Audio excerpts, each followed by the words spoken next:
Thanks our viewers for joining us. I'm Karagao Baldwins, and it's a delight that indeed you're joining us at this very last Saturday of 2018, just 2 days before we wrap up 2018 and to go into 2019. As we get into this conclusion of this year, so we need to assess some of the things that this government or our government is doing, and one of those critical factors, especially in fighting corruption and ensuring transparency, is access to information. So we are going to discuss the matter on assessing how far has government been transparent and accountable to our citizens based on the act that was issued in 2005 about the freedom for access to information. Let's first have this preface before we proceed into the actual discussion.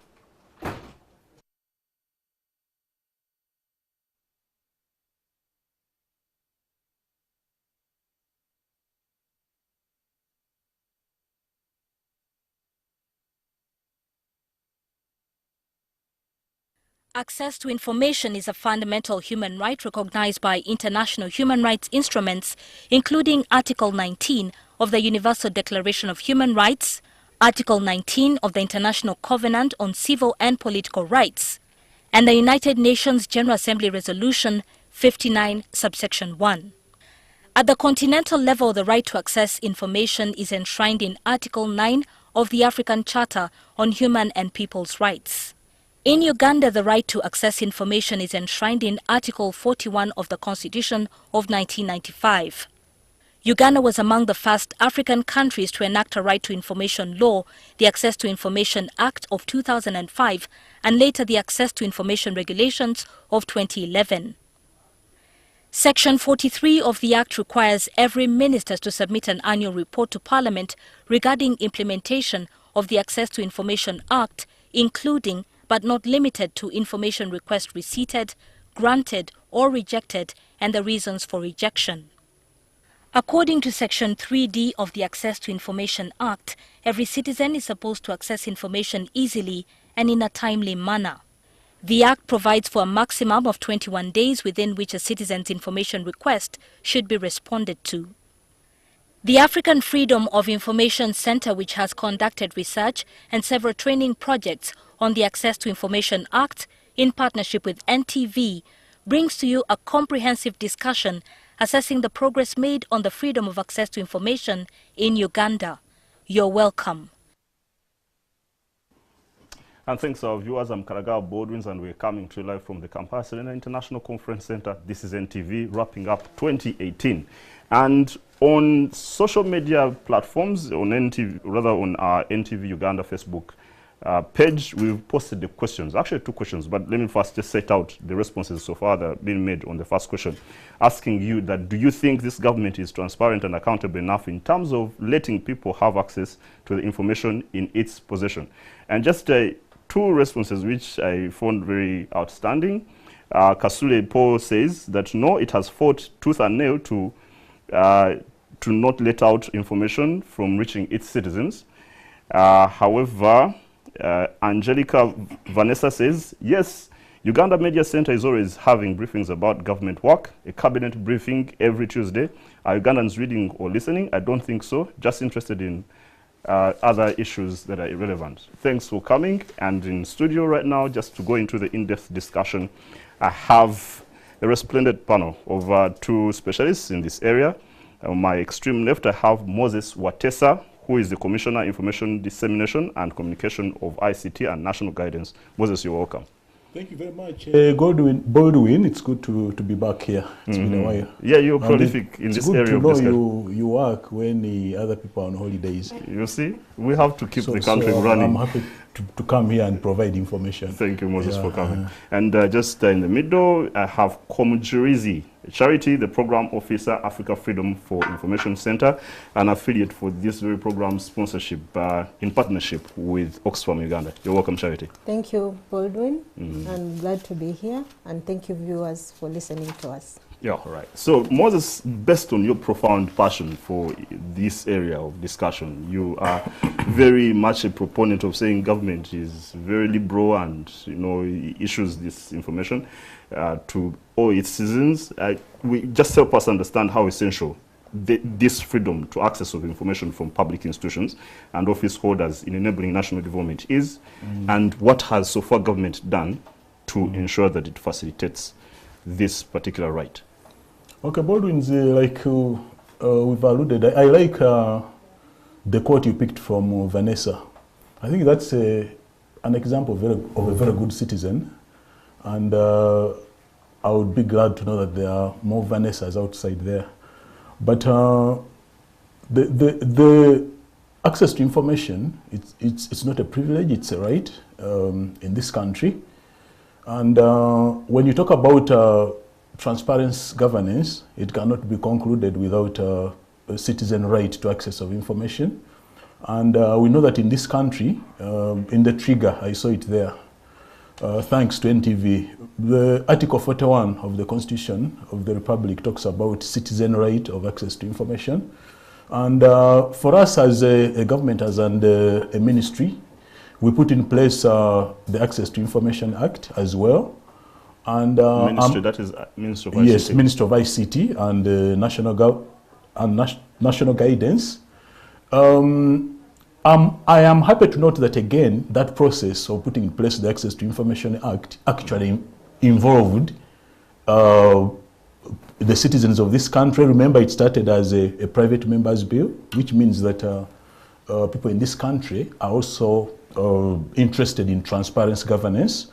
But you know that then the government took it over, the act was enacted, and His Excellency the President signed on it.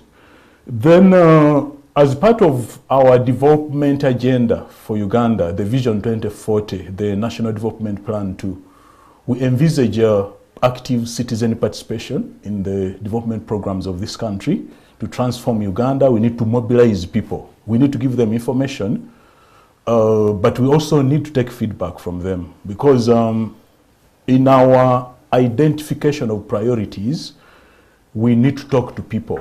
We need to tell them this is what we did. For example, the budgeting cycle for next financial year is underway. We've been having these seminars up country where we talk to people. What is lacking in northern Uganda? What are the most critical things in the water sector, education, infrastructure, even oil and gas, and other areas. So we take that feedback and feed it into the budgeting cycle. Then when it comes to actual execution, we require that each program of government provides a minimum of 8% of its budget to support communication, a minimum of 8%, each program, but also each budget. Then as a ministry, we are pushing to have all government MDAs and local governments. MDAs, I mean ministries, departments, and local governments and agencies, to have trained communication officers who appreciate the need to give out information. For the ministries, some of them we still have people, someone could be working as an ICT officer or as an administrator, but also doubling as an information person. In ministries like those, we have some challenges of people responding to requests for information. But in the agencies, I think we are doing much better, because agencies, UNRWA, the likes of UNRWA, the likes of URA, the likes of Civil Aviation, PPDA. These ones, most of them, actually almost all of them, have communication units with the properly trained communicators like yourself and our friend here. Then we also do the trigger, you saw it, weekly cabinet press briefings. Cabinet sits on Monday. Every Tuesday, my minister, Honorable Frank Tumwebaze, is at the media center. When there's need, we have more than one press conference. The media center, like that lady said, is a beehive of activity. Does nothing but to provide a platform for interface with the media for purposes of giving out information. We do weekly radio programs. We also do programs on TV like this one we are doing. We do social media, the GCIC. It's a recent creation. The GCIC is the Government Citizen Interaction Center. This one is specifically for interaction via voice, text, but most especially via social media, Facebook, Twitter. I do encourage that Baldwin follows the GCIC, but also the ministry, And even myself. You so can first follow me, then I follow you back. No, I'm going to follow you, Baldwin. So the idea really is that unless you provide information, people cannot meaningfully participate in the development trajectory of the country. And you know, leadership is critical. For example, tomorrow at 7 p.m., His Excellency the President will be talking to the country. We will be reflecting over the year that is ending and looking into the year ahead. So the President himself, from time to time, actually goes out to support the process of engaging and providing information with the public. I actually hear sometimes people saying, but why doesn't he allow the media center? But leadership is about showing people that this is how things are done in order for him to rally, many of us. We have websites, we have Office of the Prime Minister, they have barazas, I'm sure you've heard about them. Yeah, these ones at sub-county level. The idea is that we need to mix the tools and platforms in order to reach out to as many people as possible. Barazas, direct interaction. Radio, TV, through a medium like this, but we also do take feedback. These programs for radio, they're all over the country. Every week we issue schedules for the center, around Kampala, but also in the respective districts. The use of this airtime has grown. When we started, it was around like 60%, especially up country. But we've rallied the RDCs. They've been extremely helpful. They turn up for these programs. As we talk now, I think we are around 87% of the airtime that is available vis-a-vis the airtime that we are using. And of course, we do face challenges, especially in the mainstream. Yeah. So we are moving there. I'm going to probe a little bit more deeper. Yeah. So we are moving there. But the most important thing is that the will to give out information, either politically I'm going to probe over that. Don't worry, Moses. Or technically. Thank you, Moses. Charity, you are more pragmatically involved in actually ensuring that this very right is properly implemented and government hits to that. And you've done researches, you've done studies. Just help us to understand what the Africa Freedom of Information Center does. AFIC. You're welcome. Thank you, Baldwin. To start with, I'm glad that the Commissioner is talking about citizens' participation, and you can't have transparency without access to information. I'm happy to hear that. Going back to the question that you asked, Africa Freedom of Information Center is a Pan-African organization with 40 members across 23 countries, and our core mandate is to promote access to information. We've been in existence since 2012. And by the time of our birth, there were about 7 countries that had the Access to Information Law in place. As I speak right now, we've been able to advocate up to about 21 countries have the legislation in place. Uganda being one of them. Uganda was one of the first countries as it has been said out there.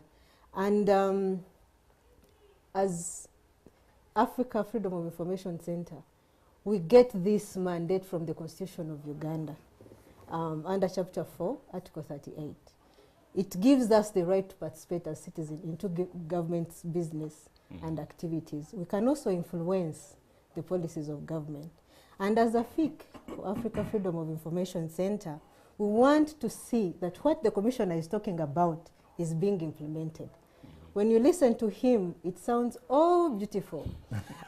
When he talks about 87% available time, I've actually not seen it.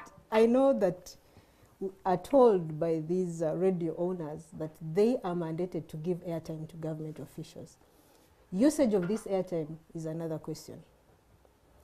When he talked about 8% minimum of the budget to be allocated to the dissemination of access to information, this is nowhere. I have not seen it anywhere personally. And I think even I studied DEC, we didn't see this anywhere. So we want to work closely with the Commissioner and his ministry to see that the things he's talking about are actually being implemented. And in Uganda in particular, we want to see that the Access to Information Law is being implemented. It's so beautiful on paper. It has very beautiful provisions. And we think once they are all implemented, we shall not have a big struggle, especially around transparency and accountability and the big elephant of corruption. So once we see that happen, then we think we shall solve so many problems in our country.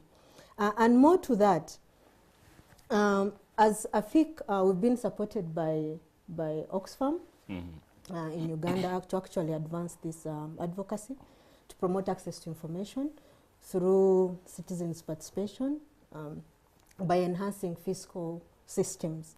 How do we do this? We build capacity of the citizens and public officers on access to information. And the surprising bit is that many and most of, especially the local governments, they've never heard about this law. The Access to Information Act, Exactly. 2018, 2005. 2005. Yes. They don't know about it. They were very excited. In one of the first trainings that we conducted was in Arua. The chairperson of Arua municipality came to the training because he was intrigued by the training on the Access to Information Act. All they know about is the Secrecy Act of 1964 that actually bars them from disseminating information, which is disadvantageous to development as well.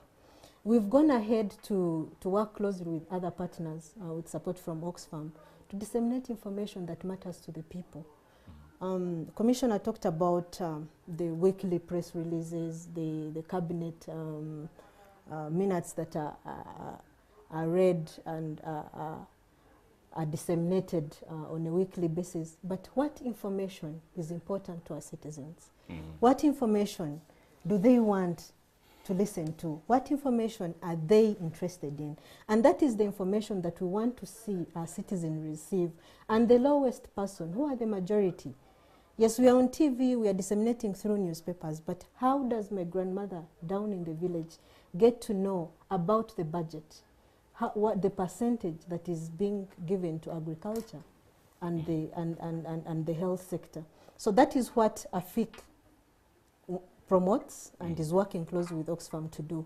And we want to work closely with the ministry to see that once the Access to Information Act is implemented, then we shall see this to pass. Okay, and with just that synopsis of course, government position and the applause you're giving yourselves for great performance and the reflections Church is making, let's go for a break, come back to dig deeper, especially on political will, substantially, to have this act implemented. Okay. Thanks, our viewers. Let's go for a break. I'll be right back.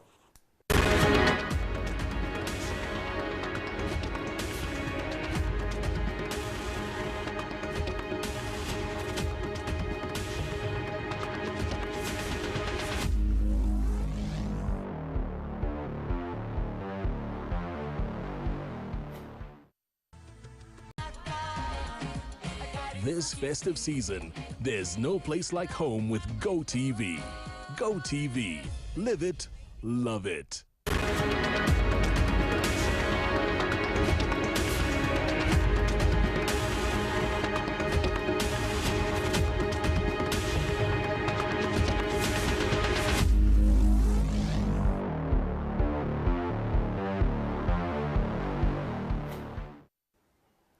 Thanks our viewers for rejoining us. I'm Karagawa Baldwins and we're coming to you live from the Kampala Serena International Conference Center.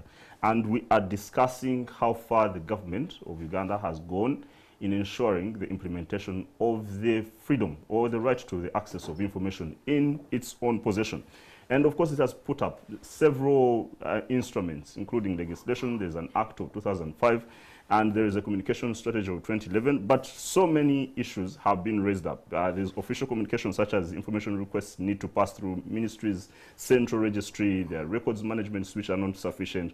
The government does not seem to take online or electronic requests for information. Very importantly, agencies have not established specific budgets. Those are some of the complaints and the gaps on this particular matter. And on Facebook, just before I proceed on with the studio discussion, we have asked about this very question, asking you that what do you think citizens should do in ensuring that this right is actually enjoyed. And Kayondo, Nabukenya Diana says we need a reshuffle of the whole government. Okay. Then Ronald Mugadu says, which corruption? Corruption is not too much in Uganda as people think. And lastly, Prince Nasser, first let's get done with changing current regime, then I tell you what to do. So, Moses, you can hear the responses from our participants. Please continue your comments. I'm going to endeavor to cite you out. Is there a political will in the reigning government to have information disseminated? And I'm not talking about generic, kind of non-substantive information to the effect of the public that it is interested in. Is there a real political will out there from cabinet down to the system to have information disseminated? Baldwin's, I remember when we had the workshop at which my friends here were issuing a report, I did say we have political will, and it starts with the president himself. For example, the policies, all these laws, he signs them. The Access to Information Act, the communication strategy, I'm glad you talked about it, 2011.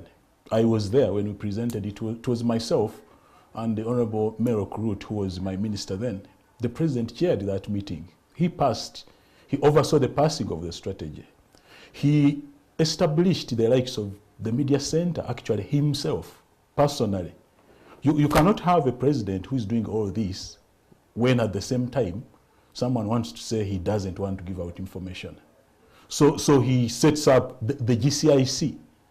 We are strengthening it right now with his direct support, the Government Citizen Interaction Center. Where is it? It's within the ministry at Parliament Avenue. It works within the premises of the ministry. Who uses it? It works, like I said, on text, on voice, and social media. So they do a lot of engagement on Twitter, but also on Facebook and Instagram. Maybe we need to publicize it more. That one I would accept that we need to do more work to publicize so people know about it more, so people use it more. But even ourselves as government, we need to have more people coming to be hosted in order to engage with the public. My friend here did talk again about that there are areas where we are not failed. It's quite true. There are areas where we need to improve.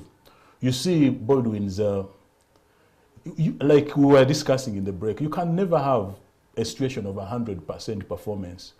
Like I said at the workshop, if that were to happen, we would close offices and go for boat rides. But because the challenges are always there, so we need to keep working. For example, to improve uptake and use of the airtime, we've sensitized all the ministries at the center, all of them. I've moved around myself with the rest of the team at the ministry. We've talked to them because part of the culture, like you did allude to, especially in the mainstream, I mean in the ministries, people used to believe that if I'm doing my work, there's no need to communicate it. So we've been talking to them with a view to changing this attitude that information is not supposed to be given out. And I can tell you that we made good progress. For the districts, we need to do more work, and I'm looking forward to working with these people. Because as a ministry, we also believe in networking with yourselves, NTV, with AFIC. I am happy to hear about our sponsors, Oxfam. Yeah, so because we all have a stake in this country, people shouldn't think that this country belongs to the government. The government has a mandate to run the affairs of the country, but through participation by other stakeholders, including NGOs, the sponsors, the citizens. The official Secrets Act, we are in the process of repealing that act. If you remember, it was passed in 1957, and you can see that between 1957 and 1962, there's about 3 or 4 years. At that time, pressure was mounting on the colonial government to, to force them out. So they were jittery and didn't want a lot of information to be flowing around. And they did pass that act, which unfortunately is still on our law books. But like I've said, we've started the process of repealing it. Okay. The communication units and the people who studied mass comm better listen to me. In January, you are going to see very many positions of communication officer advertised, because we know we still have gaps in the MDAs, like I said, but also local governments where we want to hire smart people like you, Baldwins. So we strengthen the function of giving out information. Okay. So yes, so the will is that's there. very exciting. I hope the jobs are coming. Charity, so you've done a lot of studies about this. A specific report which was the research which was done in 2017 and issued this very year. Yes. So what were the findings about this very act and the implementation of this right? Actually, it's to the contrary of what the Commissioner is talking about. The law itself provides for each agency or government body to have a designated information officer. The law designates the CEO of the public body as the information officer. Because these CEOs are very busy, they are supposed to delegate someone specific. In many agencies, actually, we found PROs and information officers. But these people have not been officially designated to provide information as per the law's requirement. We found, actually, it was up to 69% of the agencies that we interviewed did not have these designated officers. Those that were actually at the national level. At the subnational level, there was none. There was only one district, which was Kumi. We also find that under Section 7, it mandates the public office to have a manual of records. In this manual of records, it should spell out how information is going to be displayed, in what formats, in what languages. We found that none of them had. We went further to see... He's going to respond. He's going to respond, yes. And then Section 43, that falls actually under his ministry, they're supposed to make annual reports to Parliament. There has never been any report made. Including the one from Minister of ICT. She will tell us, but we didn't see any. You talk about the information strategy that was 2011. 2011. This is 2018. That strategy was for 5 years. You see what I'm talking about? It has not been reviewed. And among the things that were in that strategy was to create awareness on the Access to Information Act, was to train public officers on the Access to Information Act. We found out that all these have not been done. We further went down to see the knowledge. How many people know about the Access to Information Act? The surprising bit is that only 38% of the citizens knew about this act. He's telling you about the Citizens Interaction Center, the weekly briefings that happen on TV. Only 36% knew about, and the 38% of the citizens are those that are in urban centers. They are those that are educated. The majority that are not educated do not know about this law. 100% of the people that were interviewed that are below secondary level did not know about the Access to Information law. They did not know that they can enjoy this freedom. So that if they sought information, specific information either from local government or from central government, they have actually the right to get it. They have no idea. They feel don't know. It's supposed to be a favor done to them. Exactly. So let me get Moses to just to respond to all these issues, just about the 4 issues. It seems a contradiction that is reflected in a study. So either you're telling us lies or you can be able to make... No, Baldwin's, like I said, yes, we do acknowledge their gaps, but certainly... I don't agree as that the Minister of ICT provided a report about the function of the implementation of this particular... The ministry has done that, and I can tell you, even the Ministry of Lands, they have done that. The Ministry of Lands has done that. UBOS has done that. The thing is that, like I did allude to, Moses, you acknowledged, because I think in our prior interactions on different platforms, you have acknowledged that AFIC works very closely with you. But they assert that actually most of these ministries have not submitted those reports. The truth is that there are fairly good number that have not done that. That's an area that clearly has to improve. But the efforts towards giving out information we are really doing our best, Baldwin's. We are doing there are two different But issues. There's dissemination or unavailability of information, and then there's disclosure of information if I have promptly preempted for its provision. There are two issues. So if I came and sought for information, is it provided for? There is you putting information you want the public to get, but if I'm seeking, because there are so many lawsuits that actually have been done against government. I'm aware of some of them. Good. I'm aware of some So of them. the issue of disclosure, is it substantially well done? It's being done. It's being done because, I mean, why would we do all this if we don't disclose? There's a time the president himself, he issued I think about 5-6 statements over a period of like a month or two. And I remember again, the people who like being cynical were saying, why is he doing this all the time? Yes, If but he's you doing know it, that those why statements is he were doing in it? reaction. They are political reactions. We're talking about the systematic running of government, the productivity of government, the implementation Incidental substantially on of- that, Baldwin's, Can I speak to that? Just a second. hold on. Each MDA is supposed to have a communication strategy. And my department, or they're not if you there. want myself, part of my job is to offer them technical support to develop those strategies. Out of like 33 ministries, we have, I think, about 19. They now have strategies. But you see, we also want the other 12 or 13 to also have strategies. Because without a strategy, you don't have a proper coordinated and a documented mechanism for giving out information. Then all these, the media center, ourselves, we are under pressure. Like I said at the workshop, we are under pressure to give out information. You cannot have a government that serves the people, yet that government is not giving out information. And that's why we are also encouraged to go on social media, to have Twitter handles, open Facebook pages. That's another area where we are not doing well, but I can tell you that we are now improving. Because if someone of my age, by the time you left university, there was no Twitter. So the training didn't have Twitter as part of the program for mass comm.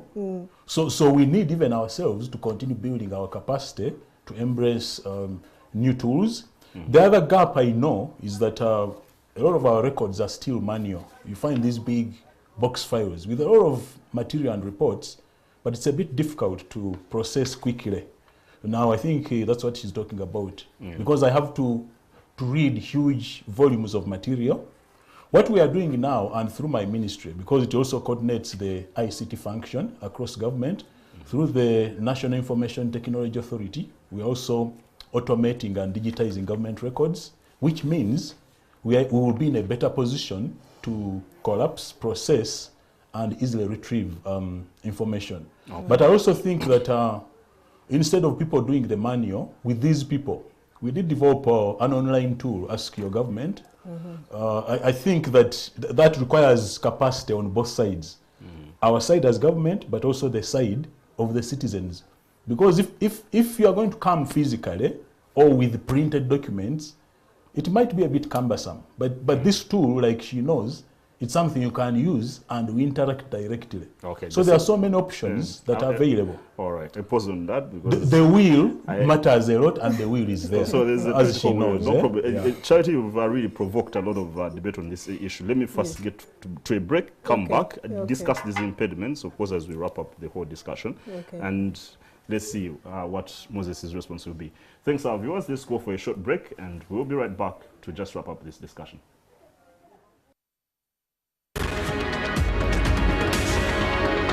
Citation of Kayondo Stephen on Facebook. He says that the whole group that captured power in 1986 must go, and the new generation informed and educated who believe in persuasion and guns. That's when all will compare.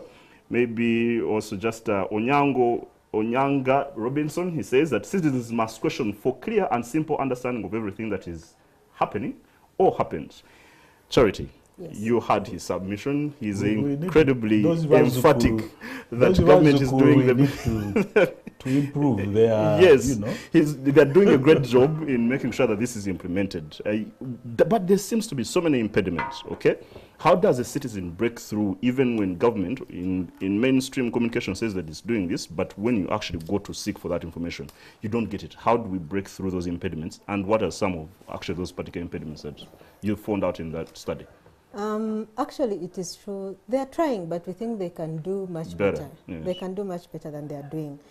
Some of them is that they're hiding behind the Secrecy Act. And others, it's ignorance. They don't know their obligation. They don't know that they're obliged to proactively disclose information. So the Secrecy Act was supposed to prohibit a government servant, a civil servant, from disclosing information to the public. So they hide behind it. And from my understanding, it is during their civil service training when they're being recruited. I think this is the act that they are emphasized on. They are trained. They even do oath. And they do even an oath. So they are bound by the oath of the Secrecy Act. And the two are not working together very well. So you find that when you go to request for information, for example, from our study, we found, we made a sample of information requests in about 15 districts, and only 10% responded in time, because the law provides that information should be responded to within 21 days. Within, not necessarily after 21 days, but within. Only one district responded to this. The rest did not. And also to the ministries, from the different programs we've been doing, they find ways of giving excuses and asking us about our mandate, asking information for what. They never want to disclose this information. I don't know whether I should talk about this particular agency. They don't want to give us this information. They keep creating excuses of back and forth. You find that they're not willingly, they are not willing to give information. And the information that they actually don't want to disclose is information to do with the finance and accountability.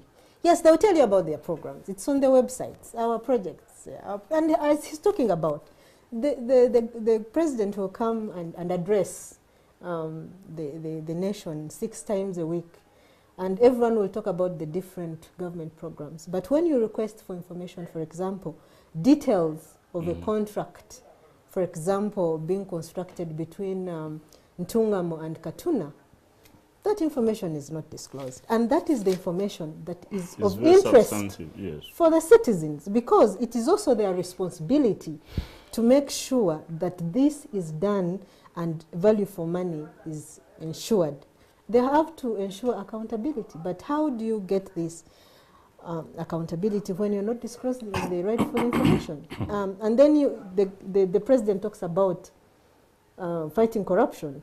I think before he even creates a unit headed by a different anti-corruption unit, I think if they implement this law, he will be very good. He will not have any headaches, and he will have his government being praised, and they will know about the work that he's doing for the citizens. His people will know about what he's doing for them. But if he doesn't do that, then it will be a different story. Okay, just Moses, on this, thanks, Charity. So we don't want to continue pushing the spotlight on government, perhaps dishonesty on implementing this, just as reflected in the comments. But you're honest, of course, you're doing this in the trenches. What does a citizen have to do to break through the resistance of organizations which are supposed to implement the very interest and intent that you have as, of course, ICT ministry, to have information disclosed and disseminated? What is the role, in your own view and, of course, government's view, of a citizen himself or herself to ensure that they enjoy their right as enshrined in the Constitution and in that Act? Baldwin's, there is a slightly cynical saying that says that if you want to hide something from an African, you put it where? In the book, in writing. Yes. Where I'm coming from to say this act has been around, it's over 10 years, just like other laws. So I also think the citizens have a right. These acts are on websites, even our ministry. The Access to Information Act is there. Much as we seek to go out and educate them, it's our job. But I also think that citizens who are vigilant now, like these friends of ours who are Facebooking, it means they have data which they can use to download and read even that if you act. put OTT on them. So even with the OTT, they can still, send what they're saying.